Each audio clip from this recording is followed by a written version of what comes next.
এই তিথি এবং তিথির যে সময়কাল তা নিয়ে কিন্তু আমাদের অনেক মতবিরোধ রয়েছে। বিভিন্ন পঞ্জিকা বিভিন্ন মত অনুযায়ী চলে এবং ফলত সেই তাদের যে মতভেদ রয়েছে তিথির বিভিন্ন সময়কালের মধ্যে, আমরা কিন্তু সেই মতভেদ বা মতবিরোধে যাব না। আমরা দেখে নেব এবছরের দুর্গাপুজো কোন পঞ্জিকা অনুযায়ী কোন সময়ে কোন তিথি পড়েছে।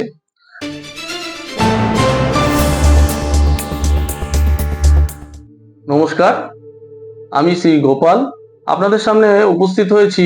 এবছরের যে দুর্গাপুজোর যে বিভিন্ন যে তিথি পড়েছে তার যে সময়কাল আপনারা অনেকেই জানেন না, সেগুলো সেই সময়কাল নিয়ে, অর্থাৎ দুর্গাপুজোর নির্ঘণ্টের যে সময়, কোন দিন কোন তিথি কোন সময়ে পড়েছে সেটি আপনাদের জানানো।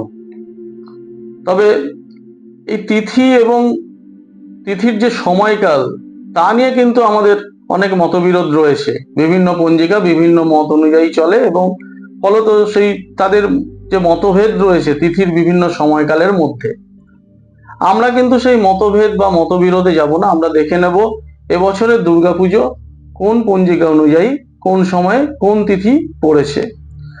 সাধারণত দু ধরনের পঞ্জিকা আমাদের বাংলাদেশে প্রচলিত আছে এবং সেই দু ধরনের পঞ্জিকা ধরেই আমরা আমাদের বিভিন্ন শুভ কার্যাদি করি। যে যেই পদ্ধতিটাকে মেনে চলে সে সেই পদ্ধতি অনুযায়ী করে। সেই দুটো পদ্ধতি কি? একটি পদ্ধতি হচ্ছে সূর্য সিদ্ধান্ত পদ্ধতি বা সূর্য সিদ্ধান্ত মত, আরেকটি হচ্ছে দৃক সিদ্ধান্ত পদ্ধতি বা দৃক সিদ্ধান্ত মত। তাহলে আসুন প্রথমে দেখে নিই সূর্য সিদ্ধান্ত মতে এই বছরের দুর্গাপুজো কোন দিন কোন সময়ে পড়েছে। সূর্য সিদ্ধান্ত মতে মহাপঞ্চমী 21শে আশ্বিন মঙ্গলবার এবং পঞ্চমী তিথি রয়েছে সকাল 7:10:44 পর্যন্ত। ওই দিন সন্ধ্যাবেলায় দুর্গা দেবীর বোধন। মহাষষ্ঠী পড়েছে 22শে আশ্বিন বুধবার। ষষ্ঠী তিথি কিন্তু সকাল 7:31:02 পর্যন্তই থাকবে। ওই সময়ের মধ্যে দুর্গা দেবীর ষষ্ঠাদি পুজোর যে কল্পারম্ভ এবং অন্যান্য যাবতীয় কার্যাদি সম্পন্ন করতে হবে। সন্ধ্যেবেলায় দেবীর আমন্ত্রণ ও অধিবাস। মহাসপ্তমী তিথি 23শে আশ্বিন বৃহস্পতিবার। সপ্তমী তিথি সকাল 7:23:45 পর্যন্তই রয়েছে এবং সপ্তমী তিথির অনুরোধে 7:23:45 মধ্যেই কিন্তু সপ্তমী পুজো প্রশস্ত। ওই সময়ের মধ্যেই সপ্তমী পুজো করতে হবে। ওই সময়ের মধ্যে দুর্গা দেবীর নবপত্রিকার প্রবেশ, স্থাপন এবং সপ্তমী পূজার যে কার্যাদি সম্পন্ন করতে হবে। এবছরে দেবী সপ্তমীতে যেহেতু আমরা যেই দিন পরে সেই অনুযায়ী আগমন কিসে হচ্ছে সেটা আমরা বুঝতে পারি। এবছরে দেবী দুর্গা দোলায় আগমন করছেন। ওই দিন রাত্রি 10:59:31 থেকে রাত্রি 11:47:31 মধ্যে দেবীর অর্ধরাত্রি বিহিত পূজা। মহাঅষ্টমী 24শে আশ্বিন শুক্রবার সকাল 6:46:58 পর্যন্তই কিন্তু মহাঅষ্টমী। আবার সেই মহাঅষ্টমীর মধ্যে যেহেতু সন্ধি পুজোও কিছুটা অংশ নিয়ে নেয়, তাই 6:46:58 মধ্যে মহাঅষ্টমী পড়লেও 6:22:58 মধ্যে কিন্তু অষ্টমী পুজো প্রশস্ত। এরপরেই শুরু হবে সন্ধি পুজো। সন্ধি পুজোর সময়কাল ঠিক ওই দিন শুক্রবার 24শে আশ্বিন সকাল 6:22:58 থেকে 7:10:58 পর্যন্ত সময় হচ্ছে সন্ধি পুজো এবং এই সময়ের মধ্যে 6:46:58 থেকে শুরু হবে বলিদান, সন্ধি পুজোর বলিদান। মহানবমী 24শে আশ্বিন শুক্রবার সকাল 7:00 সন্ধি পুজো, সকাল 7:58 যেই সন্ধি পুজো শেষ হবে, সন্ধি পুজোর ঠিক সমাপনের পর শুরু হবে নবমী পুজো। নবমী পুজো বারবেলার কারণে সকাল 8:28:45 মধ্যে কিন্তু নবমী পুজো সমাপ্ত করতে হবে। মহাদশমী 25শে আশ্বিন শনিবার। তবে 25শে আশ্বিন শনিবার সকাল বা ভোর 5:42:38 পর্যন্ত কিন্তু নবমী তিথি থাকায় ওই সময়ে যদি অনেকেই মনে করেন যে নবমী পুজোর অধিক পুজো, অর্থাৎ আগের দিন আমরা নবমী পুজো করেছি, পরদিনও ওই সময়ের মধ্যে নবমী পুজোর সময়কাল প্রশস্ত।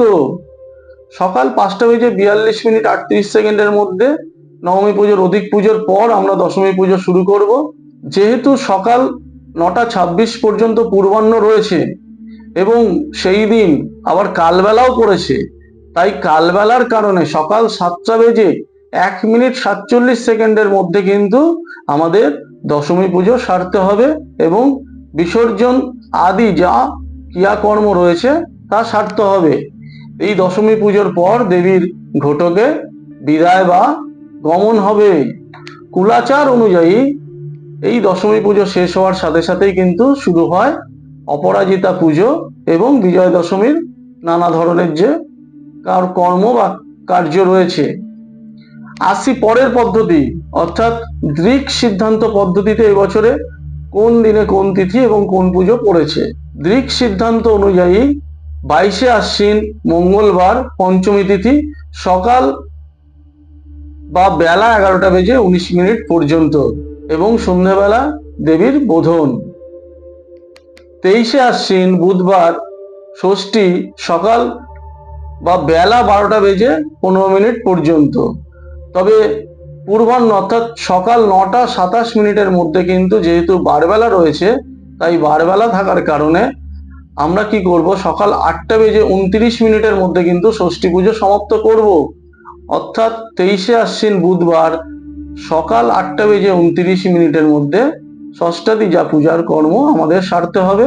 সন্ধ্যেবেলায় দেবীর আমন্ত্রণ ও অধিবাস। মহাসপ্তমী 24শে আশ্বিন বৃহস্পতিবার, সপ্তমী তিথি দুপুর 12:32 পর্যন্ত রয়েছে এবং ওই দিন সকাল 9:27 পর্যন্ত পূর্বাহ্ন রয়েছে। সেই সময়ের মধ্যে নবপত্রিকার প্রবেশ স্থাপন এবং সপ্তমীতে যে কার্য রয়েছে সেগুলো শেষ করতে হবে। রাত্রি 10টা থেকে রাত্রি 11:48 মধ্যে কুলাচার অনুযায়ী শ্রী শ্রী দেবী দুর্গার অর্ধরাত্রি বিহিত পূজা। 25শে আশ্বিন শুক্রবার মহা অষ্টমী। দৃক সিদ্ধান্ত মতে মহা অষ্টমী দুপুর 12:07 পর্যন্ত এবং ওই দিন পূর্বাহ্ন রয়েছে সকাল 9:27 মধ্যে। কিন্তু যেহেতু বারবেলা পড়েছে, তাই বারবেলার কারণে ওই দিন কিন্তু আমাদের যা কিছু পুজো সকাল 8:29 মধ্যেই অষ্টমী পুজো করতে হবে এবং এরপরে শুরু হবে সন্ধি পুজো।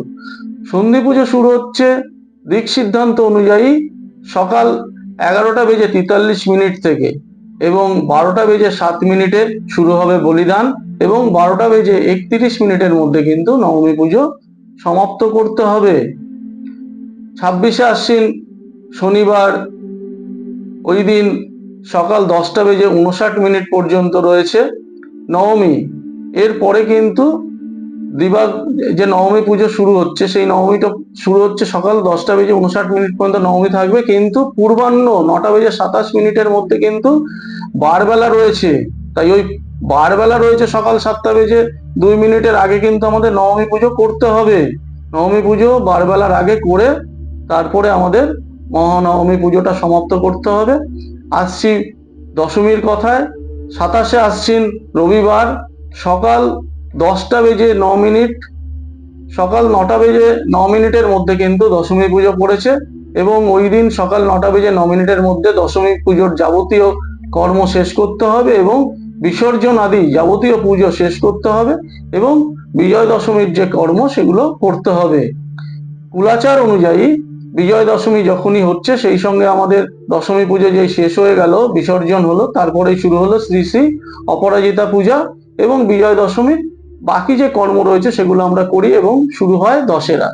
তাহলে দর্শক বন্ধুরা, লটারি সংবাদ অফিসিয়াল চ্যানেলে আপনারা দুর্গাপূজার নির্ঘণ্টের যে বিভিন্ন তিথি বিভিন্ন সময়ে কিবারে কোন সময় পড়েছে সেটি জানতে পারলেন।